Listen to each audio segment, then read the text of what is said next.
তাদের নেতৃবৃন্দ বলেছেন যে রোজার বিধান ফরজ করা দেওয়া হলো জীবনীভাবে ফরজ করা দেওয়া অন্যান্য যারা উপস্থিত রয়েছেন আল্লাহর বিধিবিধান মোতাবেক অর্থাৎ এই কাজটা আমাকে করার জন্য মুত্তাকি কাকে বলে এইটা একটা উদাহরণ দিয়ে রাজি খুশি করার জন্য মুত্তাকি তাকেই বলে। তাহলে এই সমস্ত বক্তব্য এমনিতে বক্তব্যই থেকে যাবে, কিন্তু আমার ধন্যবাদ। এবারে আলোচনা রাখার জন্য বিশেষভাবে সুপ্রিয় সাংবাদিক বন্ধুগণের তাদের পেশা, তাদের কর্মজীবন, তাদের পারিবারিক সামাজিক জীবনে সার্বিক সাফল্য কামনা করছি।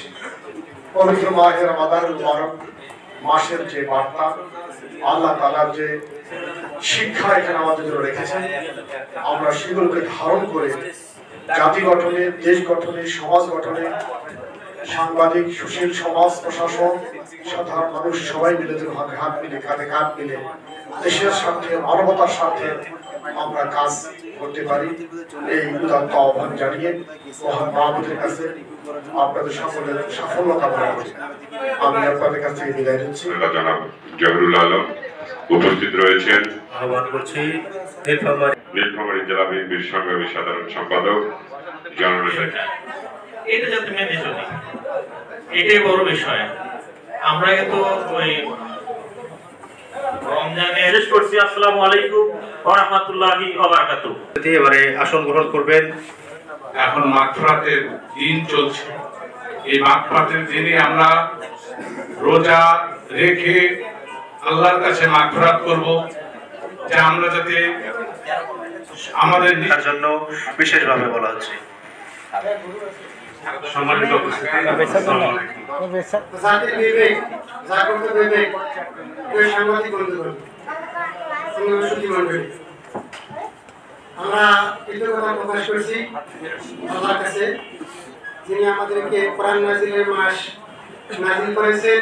আল কোরআন, সেই কোরআন নাজিলের মাসে রমজান মুবারক সিয়াম সাধনা করার জন্য সুযোগ দিয়েছেন। এই রোজা হলো শারীরিক ইবাদত, আল্লাহর সাথে গুনাহগুলো মাফ করে দাও। আর রব্বুল আলামিন, সাংবাদিকরা এখানে অনেক সাংবাদিক, বিভিন্ন পেশার শ্রেণীর মানুষরা হাত তুলেছে। আয় আল্লাহ তাআলা গণতন্ত্রের জন্য হক কথাগুলো, সত্য সুন্দর কথাগুলো মিডিয়ার সামনে উপস্থাপন করার তৌফিক দান করো।